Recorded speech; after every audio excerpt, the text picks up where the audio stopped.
Hey everybody, it's Q here from Wealth Awesome. Welcome back to the channel, where we talk about all things financial independence, early retirement, and living on your terms.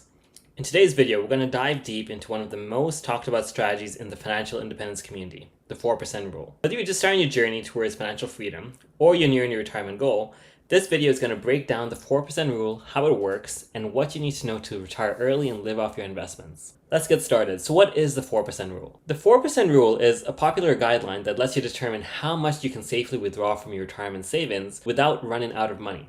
Basically, it allows you to withdraw a certain amount every single year in a way that actually makes sense. It was developed by a financial planner called William Bengen in 1994, who analyzed stock market data going back several decades to find the safe withdrawal rate for retirees. In simple terms, what this rule means is that if you withdraw 4% of your investment portfolio in the first year of retirement, and then you adjust that amount for inflation each year, you should have enough to last at least 30 years of retirement. So if you saved $1 million as an example, you would withdraw $40,000 the first year and then adjust that for inflation in the next few years. So that doesn't mean that you take 4% per year. It means you take 4% in the first year and then you adjust that specific value over time. So how does the 4% rule actually work and what's the math behind it? The key idea behind the 4% rule is sustainability. It's based on historical data showing how investment portfolios of 50% stocks and 50% bonds have performed over various market conditions. The research showed that even during economic downturns like the Great Depression or the 2008 financial crisis, withdrawing 4% annually from your portfolio wouldn't deplete your savings for at least 30 years, at least in a safe way. So with the 4% rule, there is something that is basically called the 25-year rule. So let's break that down with an example. If your annual expenses in retirement are $40,000, you would need to save 25 times that amount, or 1 million, to comfortably retire using the 4% rule. Why is it 25 times? Because of 4%. So 4% of 1 million is 40,000. And so essentially, if you flip the switch and basically 1 divided by 4%, that gives you 25 times. That helps you determine your financial independence number, or also known as your FIRE number, the amount that you need to actually support your desired lifestyle. So once you can get your FIRE number, you can actually work backwards from that and then figure out how much do you need to save or how much additional income do you need to then actually meet your goal of retiring early. Flexibility of the 4% rule. So while the 4% rule is a great starting point, it's not set in stone. There's not really a one-size-fits-all approach to retirement, and there's lots of different factors. Your asset mix, your personal circumstances, the interest rate, the country you live in, it's all interrelated and interdependent. So life happens, markets fluctuate, and your spending might need to change over time. So you got to really maintain flexibility over time. One thing to consider is the sequence of returns. This refers to the fact that the market might perform poorly in the early years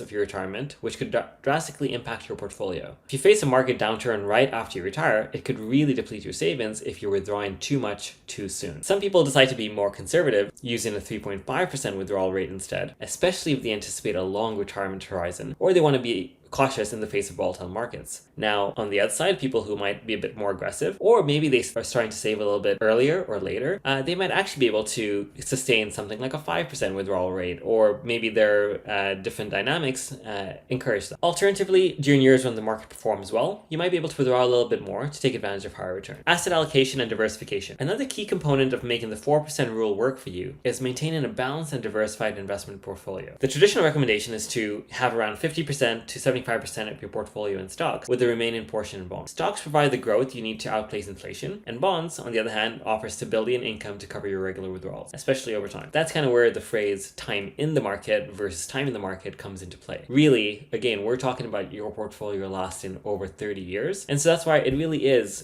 doing things over the long term. By keeping a portion of your portfolio in bonds, you have the ability to buffer and ride out the tough times without needing to sell stocks during the downturn, and all the while contributing to your specific withdrawal rate. It's also important to diversify across different types of investments, industries, and geographic regions to minimize risk. That way, if one sector or market performs poorly, you'll have others to rely on. And effectively, this is what the study did, right? It's actually based on the Trillium study. That's where this whole 4% and the 25-year rule comes from. And even within that, they did that with a margin of safety. So when they say the 4%, it's with a certain degree of confidence. Not 100%, but definitely statistically probable that that will last. Adjusting for inflation. One of the most crucial aspects of the 4% rule is the annual inflation adjustment. One of the most crucial aspects of the 4% rule is the annual inflation adjustment. As we all know, inflation erodes purchasing power over time. And so the price of goods and services you need to maintain your standard of living today will likely be higher in the future.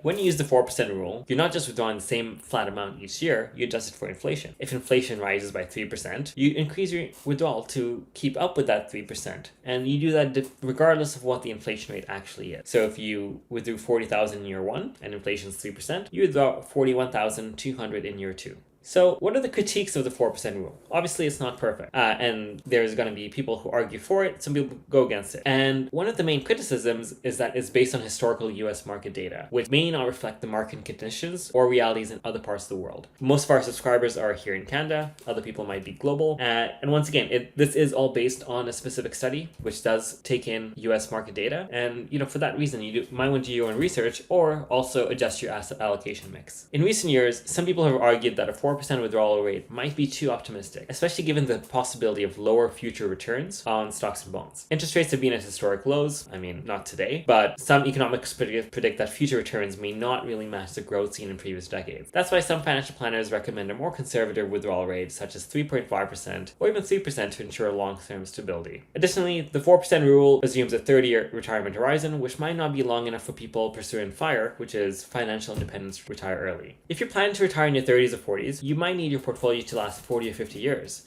So in that case, a lower withdrawal rate might make more sense. Not only that, but people are living longer. So what is a true retirement horizon these days? And what does early retirement mean? If you're going to keep working till you're 70, or if you can work till you're 70, then what does early retirement mean? Or if you want to do it early, all of these are factors that you need to put into play. But this is just the math that you can use and the framework to actually make that happen. So another section that we wanted to cover is the non-financial aspects of early retirement. It's about more than just money. The financial side is crucial, but having a fulfilling and meaningful life in retirement is equally important. What will you do with the free time? How you stay socially connected, active, engaged? It's a major life transition. And having a clear plan for what your post-work life can help, retirement is a major life transition. And having a clear plan for your post-work life can help you avoid the pitfalls of boredom or lack of purpose. Whether it's hobbies, traveling, volunteering, starting a passion project or business, having a plan for your time is just as important as having a financial plan. The last thing you want is to save and work your whole life and then end up to a place to be like, what did I save for in the first place? So there you have it. This is our comprehensive guide on the 4% rule and how it can help you retire early and live off your investment. While it's a great tool for financial planning, remember to stay flexible and adjust your strategy based on market conditions and personal circumstances. If you found this video helpful, don't forget to give it a thumbs up, share it with anyone who's on their journey of financial independence, and subscribe to the channel for more content on personal finance, early retirement, financial freedom, and other topics. Until next time, stay motivated, keep working towards your goals, and check out our other videos